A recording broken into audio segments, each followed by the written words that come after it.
like a large caramel macchiato with an extra shot and whipped cream, please. Coming up. Wait, hold on. How much is that? $4.85. Okay, better drop the extra shot. What does that make it? $4.20. Better make it a small. What does that make it? $3.30. Better drop the whipped cream. What does that make it? Less calories. Oh my God, and he flew all the way to New York to tell me that. That's so romantic. It's beautiful, really. You're not even allowed to leave the state. What's that now?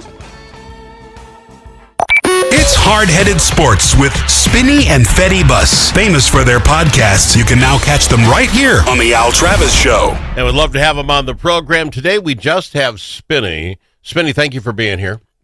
Yes, sir. Thanks for having me, Al. I would ask this. You've known Bus for quite some time, much longer than I. But I do seem to have a pattern developing, it seems, that when he makes some outlandish prediction and it doesn't come true, somehow he can't make it the next day for the show. Would you consider Bus to be a whiny baby butt?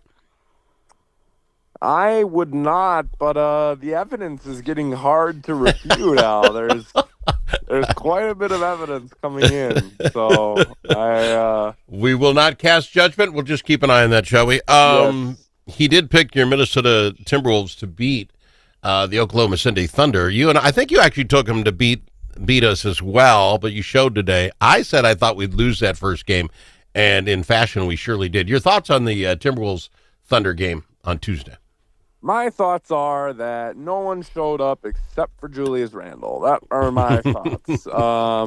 Connolly, DiVincenzo, and Naz Reid, 5 for 26 from 3 in game 1.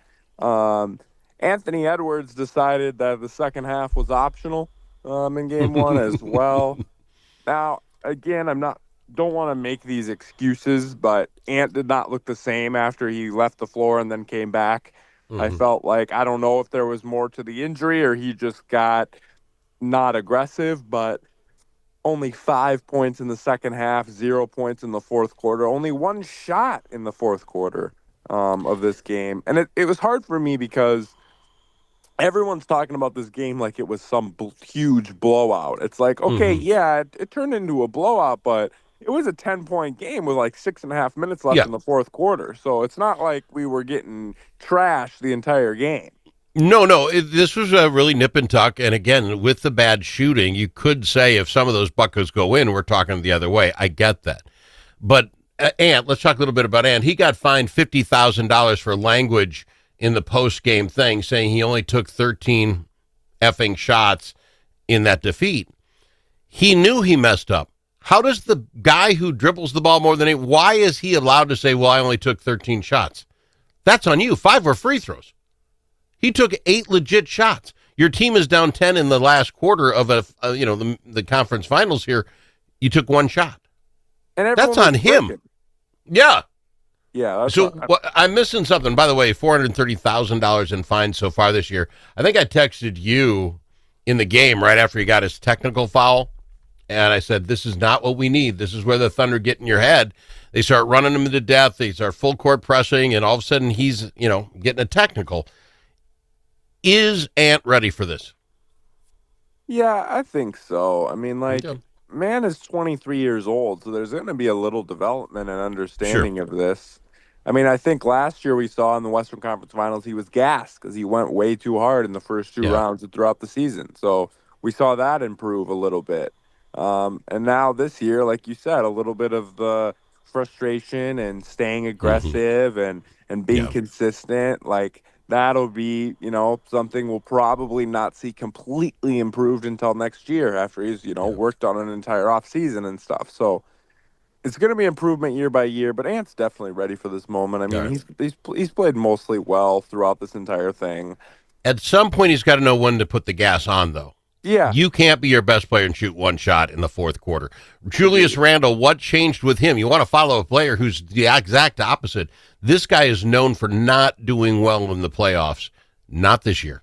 He has changed his entire mindset. This guy wants to play basketball. I just feel like he's playing without pressure. Like, I felt like in New York, he always put this huge pressure on himself to be like the guy, or if he didn't do it, then they weren't going to do it, or I don't know, but he's just playing free, which I like. And Randall is the bully ball guy, but it's been so controlled. It's been controlled bully ball. Like, he's not getting charged calls. He's being smart about it, and he's taking the matchups that he's getting that are good and using them to score the basketball. Now, on whatever night that was, Tuesday, he got absolutely on fire from three and just started absolutely taking off, crazy shots that were going in. This is back to my point, and I think I texted this out during the game as well. If the others were hitting buckets, this game would be a turnaround. And maybe, buckets are going to start falling for these guys. They're good basketball players. But Julius Randle can't do what he did. 5 for 6 from three-pointers. I'm sorry. He's not Curry. That's not going to stay. So you're going to lose something from him, maybe more inside shots. I don't think you can expect him to do that. Can we rip, who would you say was the least effective player in his position in that game? And you better say Rudy. I honestly don't think it's Rudy. I think it's Nickeil Alexander-Walker. I mean, they were like, at least Naz Reid and DiVincenzo, they were closing out on their shots. I mean, they were letting Alexander Walker take wide open threes, and he was missing them. Like, they were just letting him. I don't know. Rudy wasn't his best, obviously. The two fouls in the first 2 minutes. Yep. Yeah, maybe 2 minutes, 90 seconds of the game was absolutely awful. But we have talked a lot about. Let's read his stat line. 21 minutes. He sat pretty quick because of the fouls.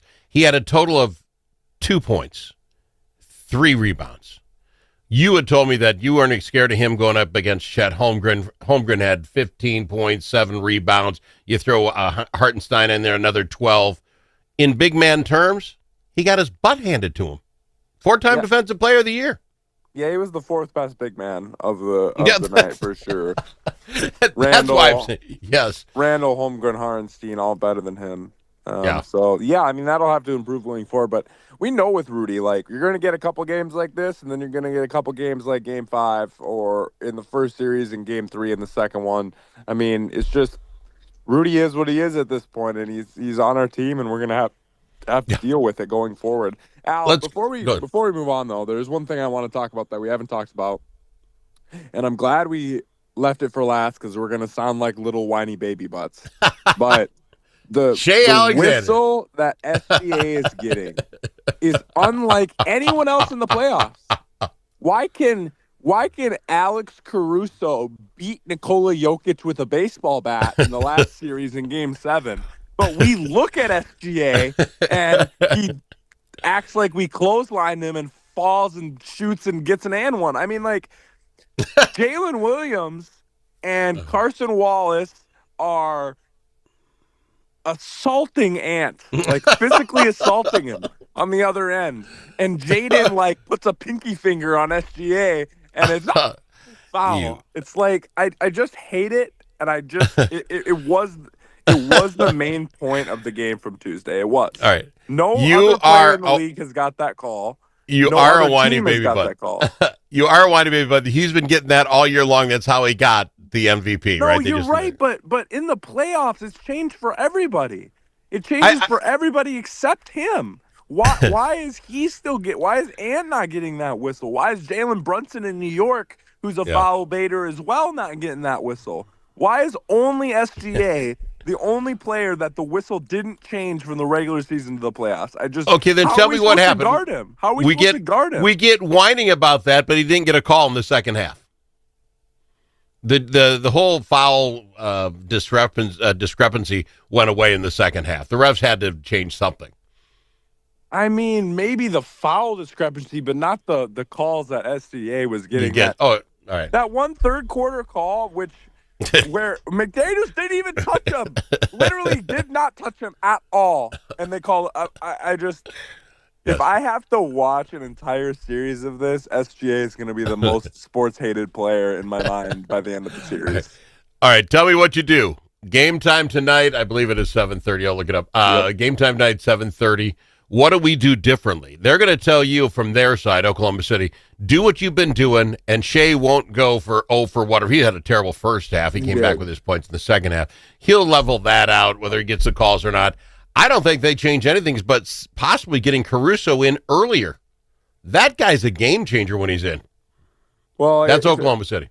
If Caruso's shooting, especially, he's a game changer. He was shooting well on Tuesday night. I don't think that's always the case for him. I like how we play defense. I really do. Oh, yeah. Now, if I'm the Wolves, you can't turn the ball over 1,000 billion, 19 turnovers. times. But that's what this team does to you. They pressure you on everything, and we're not good at it to begin with. Agreed. And you also have to be smart about the type of turnovers that you have. Like, you cannot turn the ball over behind the three-point line or anywhere in the backcourt. It's instant points for them. Almost every time is instant points. Like, if you're going to turn the ball over, it has to be in the lane. You have to be able to get defenders back. Like, you just have to be better about the type of turnover we're having. And the rest of it is fine. Like, hopefully the refs give SGA an actual legit whistle. Call, and it's not preseason basketball whistle that he got in game 1. I think that's a huge part of it. And then Ant's just got to continue to be aggressive throughout the entire game. We can't get only one half of Ant. It's been only the second half a lot in this playoffs, but I would like to get a 4-quarter aggressive Ant. Okay. Minnesota cannot. This is almost a must-win for us. Can we go down 2 right away? It's just hard. Like, if we go down 2, right, that means beating OKC 4 out of 5 times in a row. And and that includes a game 7 in OKC. So that's where I'm more on the must-win side of this game. Is they're a really, really good team, and they're going to be so hard to beat that many times in a row. Completely agree. All right, we got to go to break. When we come back, we'll quickly hit on the other side of the bracket, then we'll talk some Minnesota Twins. It's coming up. We've got Spinny on the Al Travis Show. All the special interests are represented in St. Paul, but who speaks for you? Center of the American Experiment does. Our policy fellows dig into the tough issues that matter to you and offer common sense solutions on education, taxes, crime, and energy. American Experiment is the trusted, nonpartisan voice of Minnesotans like you. We are working every day to make Minnesota a better, safer, more prosperous place. We are American Experiment. Go to americanexperiment.org to learn more. Dust from gravel roads and driveways does more than make your car dirty inside and out.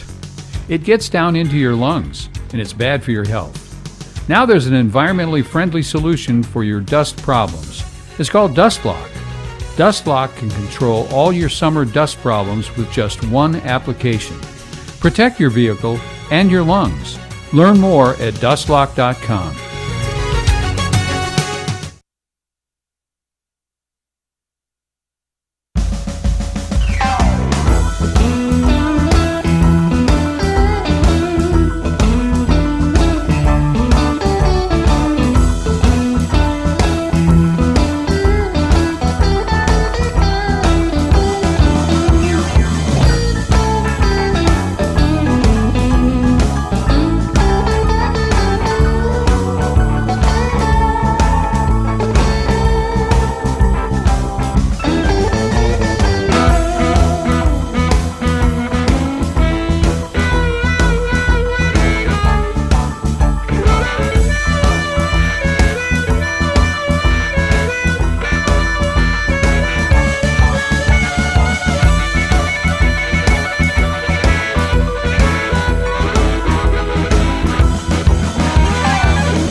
Amongst friends, the Al Travis Show. Nothing but talk. We've got him, Spinny, from Hard-Headed Sports. Spinny, did I get your prediction then? You predicting a Minnesota Timberwolves win tonight? Yes, I am taking the Wolves in game 2. I would venture that we have to back against the wall, just like you said. You're not going to win 4 out of 5 against this squad, so you got to do it. So you got some Mo coming in home. I'm going to take Minnesota, but it's going to be a close ball game. I got to be honest. The other side of the fence, Pacers and Knicks. I don't know if you saw it last night. Last minute shot by that Halliburton guy again. This is one of those where it gets so weird. These guys get so cocky about their shots. Last minute, he throws up a 3. It hits the back rim. It hits the front rim. It doinks 3, 4, 5 feet straight up in the air. This could have went anyway, but it dropped in overtime. Knicks lose their mojo. They end up losing the game by 3. Your thoughts on the Pacers beating the Knicks? Well, number one, that was one of the greediest shots I've ever seen. Man turns around, dead sprints for the 3-point line, does a 180 and shoots it. I mean, that was wild. True. In the moment, I thought it was a 3 like everybody else, so I thought that was a game winner. And I think he did too, based on the choking celebration that he gave. Yeah. But it was good for them that they came back out and won that game in overtime, because if the Knicks had, it would look really bad with how the end of that went. But it's back to underestimating the Pacers. The Knicks just took their foot off the gas, kind of assumed the game was over. I mean, it was, what was it? Was it 8 with like 2:30 left, or 10 points with like 2:30 left? So they kind of took their foot off the gas. Nesmith hit a couple of threes. Halliburton hit one, and then it was like, oh crap, this is a game again. So, you can't look back on the Pacers. You can't. No, you can't. They will be there. That's good. That's a heck of a squad. All right, other things I want to talk about before I let you out of here. What are your thoughts on your Minnesota Twins and how they've turned things around? Yeah, again, looking good. Like, our pitching has been pretty consistent throughout this whole season as being decent. It's just our bats are we're finally getting enough run support to win games. And I mean, even the games in the last 2 or 3, we've lost a couple. They've been, 3-5 or close, and we're just getting beat late. So it's been awesome. And if we can continue this level of play throughout the next 2 to 3 months, we will be a playoff contending team. I just am skeptical if we can. Senator, your thoughts? You got Senator Howell here real quick. Spinny, I'm glad to have you there. Yeah, welcome. Thanks for trying to get us on the whole time. I've finally joined you on the bandwagon. Senator Howell keeps the seat warm on the bandwagon for us when it comes to Twins. We wanted to at least split with the Guardians, and now we have the Kansas City Royals. These are the people we're playing against. So as long as we keep doing that, I think things are fine. We have one game. I don't know when they rescheduled that Guardian game, to be quite frank. The other team I wanted to ask you about, if we can, I think, and maybe I'm wrong, the Lynx might be for real. 3-0 to start, head of the entire Women's National Basketball Association. What do you think of the Lynx? The Lynx are for real. I mean, we have a top 3 player in the league. Nafisa Collier's just probably going to win MVP, to be honest. That's my prediction for this year. Now, have you not heard of Caitlin Clark? Why are you talking silliness? Caitlin Clark's not even better than Asia Wilson. Asia Wilson's the best player in the league, and it's not. Right. And it's honestly not close. Caitlin Clark will get there, and she is good, but Fee and Asia Wilson both better than her currently. And we're just deep. We have a lot of athletes that are super dogs, can score at any position. Courtney Williams, unbelievable point guard, really runs our team very well. So the Lynx are going to be legit. I mean, favorites to win the title for sure going forward. Gotta like that. Things are turning around. All right, we've got the big game tonight, my friend. How does someone pick up Hard-Headed Sports if they're interested to find out what you think and what, Big Baby Bus wants to say? Big Baby Bus. They're going to have to keep bringing that one out. Apple Podcasts, YouTube, and Spotify. Episode came out 8 a.m. on Tuesday. Kind of gave our series predictions for the NBA. So you can go check that out, see how right we were. Sounds like a plan. Thank you, Spinny. Appreciate you. Back with more right after this. Thanks, Al. If it's your turn to host a game, Grandpa's Barbecue suggests